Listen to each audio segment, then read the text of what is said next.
What are the nutrition mistakes that you must avoid going into 2022?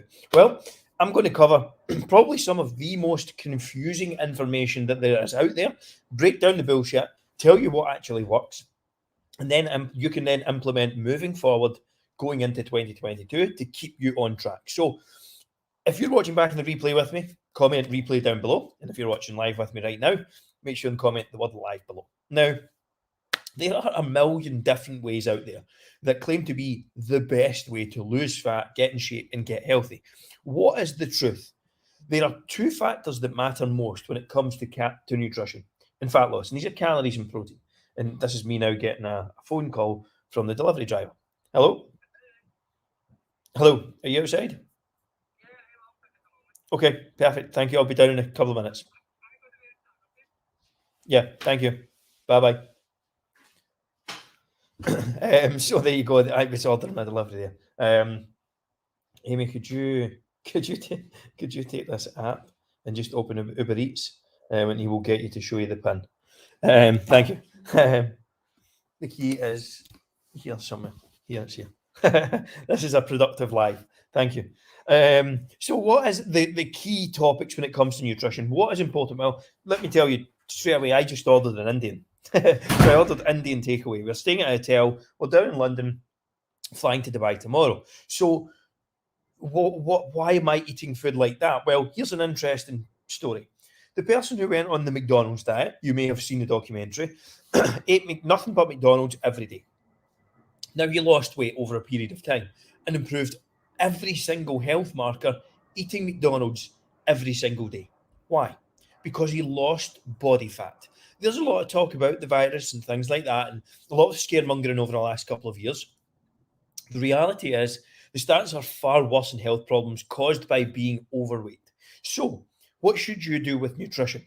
And to avoid this, to start losing body fat, to start getting in shape, to improve your energy levels, improve performance, what should you be starting to do?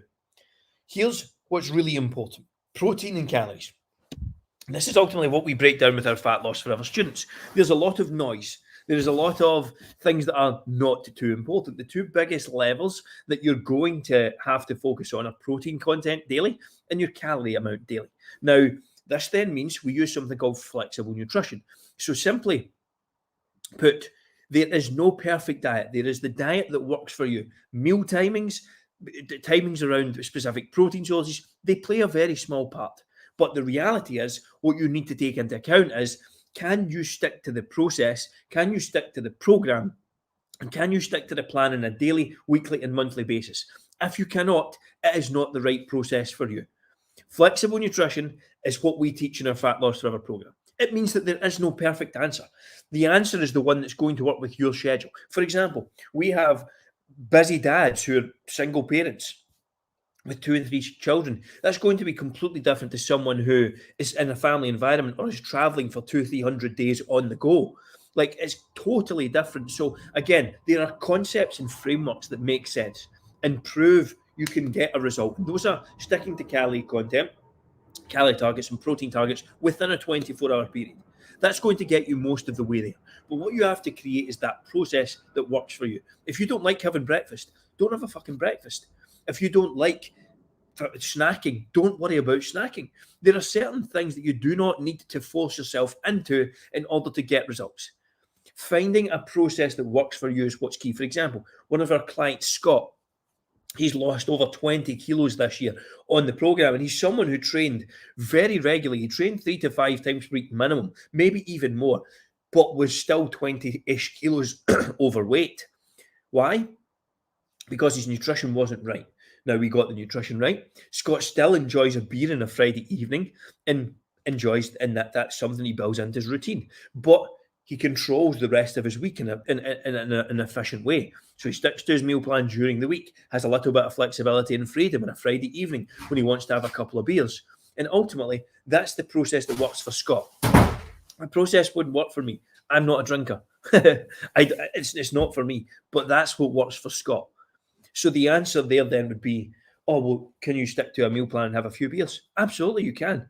Should you stick to a meal plan and have a few beers? Not if you don't want to. Like, ultimately, creating a process that works for you is what's going to get you results long term. If you're stuck, struggling, and unsure on how to create that process for you, that's where we can help. Going into 2022, we will be looking for 5 to 10 committed men who want to get in serious shape over the next 6 to 12 months.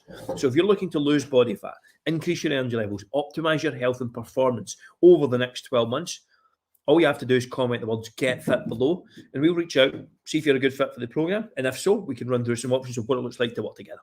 But the key part of the story here is focus on calories, focus on protein, and focus on a process that works for you.